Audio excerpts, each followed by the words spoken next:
Vou falar para você sobre epilepsia. É uma condição neurológica que afeta milhões de pessoas em todo o mundo e, apesar de ser relativamente comum, ainda é cercada por muitas dúvidas, mitos e também preconceitos. Reconhecer os sinais, entender como agir durante uma crise e conhecer as opções de tratamento são os passos importantes para garantir mais qualidade de vida e segurança para quem vive com essa doença. Mas para falar um pouco mais sobre esse assunto, a gente conversa agora com a neuropediatra, a doutora Vanessa Dantas, que vai esclarecer um pouquinho mais sobre esse assunto com a gente. Olá, doutora, bom dia. Seja bem-vinda ao Informativo Dom Bosco. Bom dia, Roberto. Muito obrigada pelo convite. É um prazer para mim estar aqui nessa rádio assim que eu escuto todos os dias. Oh, coisa boa. Nosso ouvinte também. Sim, com certeza. Então, para começar, doutora, o que é epilepsia? Por que ela acontece? Explica mais. A epilepsia, Roberto, é uma doença muito comum, como você falou, né? É uma doença que é envolta de muito preconceito por falta de conhecimento. É um preconceito, realmente, né? A gente tem um conceito precipitado do que realmente seja a epilepsia. A epilepsia é uma atividade cerebral excessiva, síncrona, em um cérebro que tem predisposição para ter crises, certo? Acho que o que mais é comum é que as pessoas pensam que todo mundo que tem convulsão tem epilepsia, mas isso não é verdade. Para eu dizer que essa pessoa tem epilepsia, ela tem que ter tido pelo menos 2 crises epilépticas. E essas crises epilépticas, elas não podem ter sido provocadas, né? Por exemplo, por um traumatismo craniano, por um AVC. Ela não pode ter sido provocada por nenhuma outra condição. Certo? E a epilepsia, ela pode surgir em qualquer fase da vida ou tem mais uma faixa etária assim que é um pouquinho mais comum na infância ou mais velho? Pronto, a epilepsia ela pode surgir em qualquer faixa etária, mas nós temos 2 picos de incidência principais. Ela acontece principalmente na infância, certo? E na vida na faixa etária do idoso ali. Para você ter uma noção, a epilepsia, no geral, ela tem uma incidência de menos de 1%. Mas na infância e nos idosos, ela aumenta essa incidência para 2%, né? É uma doença muito comum. Certo. E os principais sinais de que uma pessoa pode estar tendo uma crise epilética? O que a gente precisa assim, ficar atento a esses sinais? Bem, o que mais confunde na epilepsia, né? Porque a crise epiléptica, ela vem pode vir de forma totalmente desavisada, né? Assim, a pessoa está num momento de total bem-estar e a crise vem. Quais são os principais sinais de que a pessoa está tendo uma crise epiléptica, né? É uma perda da percepção do que está acontecendo no ambiente. Então, a pessoa tem uma alteração do nível de consciência. Ela fica sem conseguir responder de forma adequada. Você fala, ela não atende, ela não te olha. Movimentos involuntários. Mas ela fica paralisada ou não? Ela pode ficar paralisada. Porque você imagina logo a epilepsia, você fica um pouco mexendo mais o corpo, assim, né? Todo mundo tem aquele estereótipo da convulsão, né? Onde a pessoa cai no chão, se debate, perde a consciência.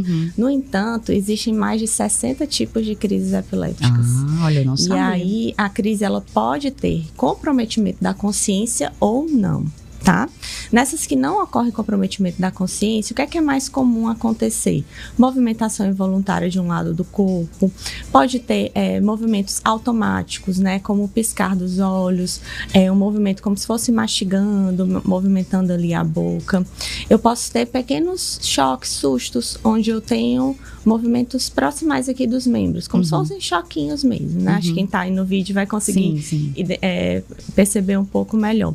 E eu tenho as crises onde eu tenho a perda da percepção da consciência. Então, a pessoa, ela perde a responsividade ali, ela não atende, ela não consegue te responder adequadamente, ela pode até tentar falar e não consegue, certo?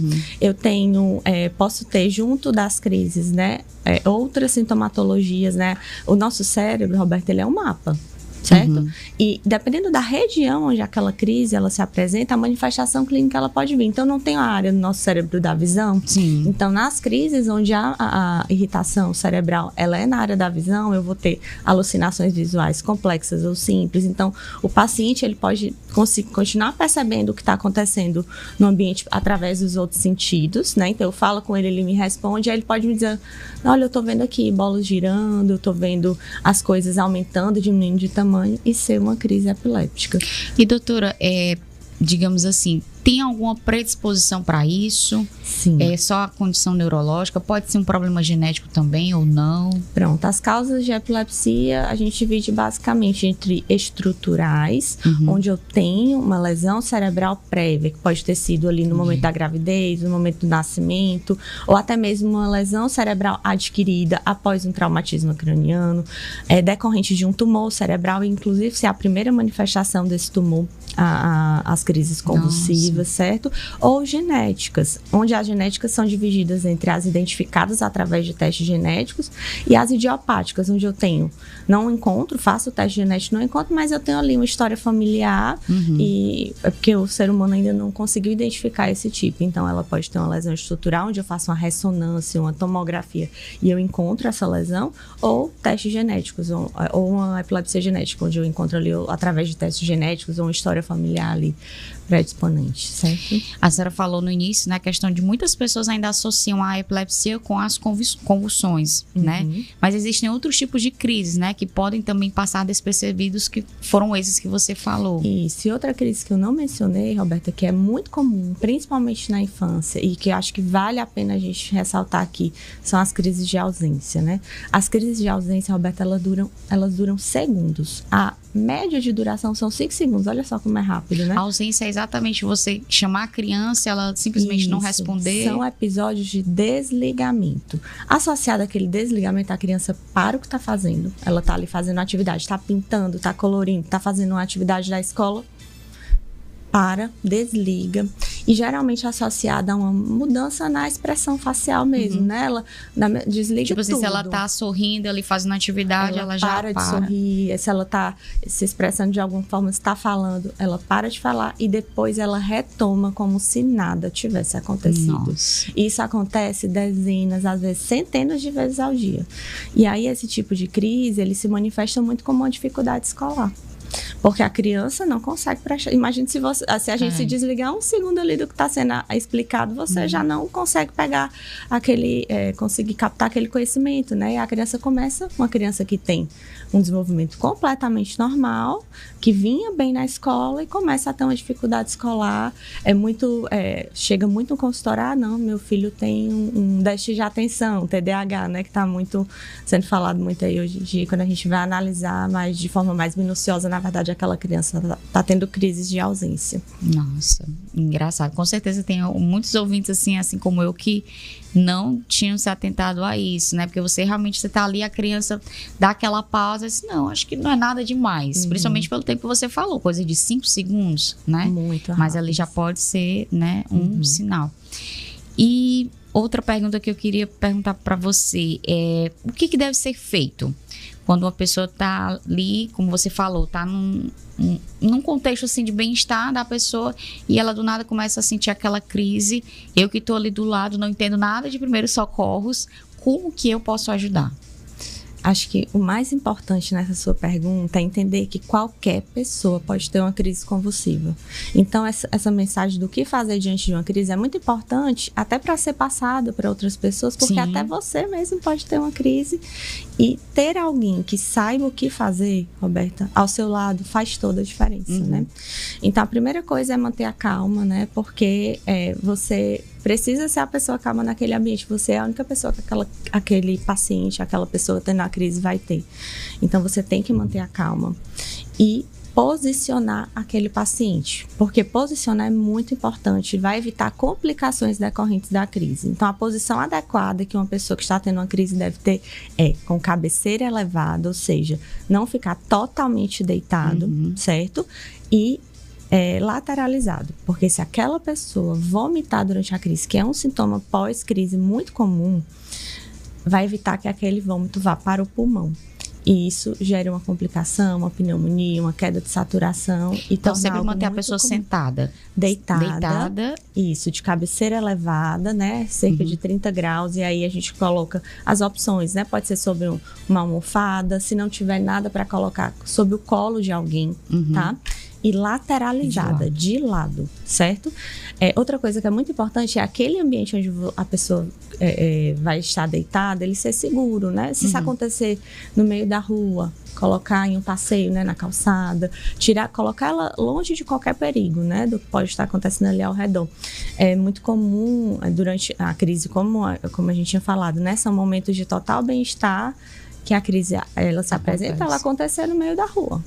E aí as pessoas, às vezes, se aglomeram ali ao redor, né? Todo mundo muito assustado, mas é importante a gente entender que se for em um local que vai trazer risco para aquela pessoa, a gente coloca ela no ambiente seguro. Então, ambiente seguro, lateralizar, retirar objetos que possam machucar aquela pessoa. Então, se os óculos, retira o óculos, se a roupa está muito apertada, desabotoa, porque aquela pessoa precisa respirar bem, né? É um momento de uma atividade muscular muito intensa, né? Muitas pessoas podem até ter a reação de, além de colocar a pessoa deitada um pouco de lado, e se ela ficar, digamos assim, se debatendo, você ter aquela... eu vou tentar segurar, conter, né? Vou segurar a pessoa aqui para ela poder se conter. Isso ajuda ou atrapalha, doutora? Não, atrapalha. É mito, viu? Essa questão de tanto segurar como de puxar a língua, vai engolir a língua, tudo é mito. Não deve ser feito durante a crise. Na verdade, se eu for tentar conter os movimentos, o que pode acontecer, como ocorre uma contração muscular intensa durante a crise, o que pode acontecer é você machucar a pessoa, porque a contração vai continuar acontecendo, conter não faz o movimento cessar, e aí imagine uma contra-resistência a uma força sobre-humana ali acontecendo, né? Então acaba que pode já acontecer de paciente luxar a articulação, fazer hematoma mesmo, por conta de contenção de movimentos durante uma crise. Puxar a língua durante uma crise não é recomendado, pelo contrário, porque quando a gente coloca qualquer objeto na boca do paciente, ele vai ter o reflexo de mordida. Vai morder ele vai morder a própria língua, vai morder o seu dedo, pode aspirar aquele sangue, também gerar outras complicações. Então, não deve ser colocado nenhum tipo de objeto dentro da boca ou mesmo o dedo no paciente. Outra coisa que é muito importante, Roberta, é cronometrar a crise. Por quê? Porque o tempo de crise determina o tratamento adequado para aquela condição. E aí, é importante que você peça ajuda, né? É impossível você tomar todas essas condutas, mas cronometrar a crise é muito importante. Crise com duração superior a 5 minutos merece tratamento imediato. E crises com duração maior do que 5 minutos dificilmente vão cessar sem uma medicação específica. Então é muito importante a gente cronometrar. E essa era exatamente a minha próxima pergunta. Qual o tratamento para epilepsia? Só mesmo medicamento? Como é que seria? Existem diversos tratamentos para epilepsia, né? O tratamento principal é o tratamento medicamentoso quando indicado. E por isso que é muito importante saber o tipo de crise, né? Descrever o que foi visto naquela convulsão, né? Aqueles tipos que eu te falei.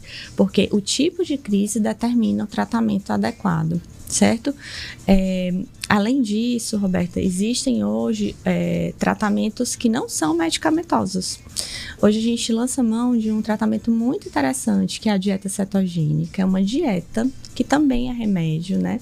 É uma dieta que ela é à base de gordura, certo? Então, a gente inverte a nossa pirâmide, né? A pirâmide que tem uma base ali de carboidratos, a gente inverte o carboidrato, ele entra ali como o topo da nossa pirâmide alimentar e coloca a gordura como base. E essa gordura, ela libera algumas substâncias que são anti-inflamatórias e que controlam as crises. Por fim, existe também tratamento cirúrgico. Existem várias técnicas cirúrgicas para tratamento de epilepsia com excelentes resultados. Não só neurocirurgia, não só a retirada de uma possível lesão, mas também através de neuromodulação.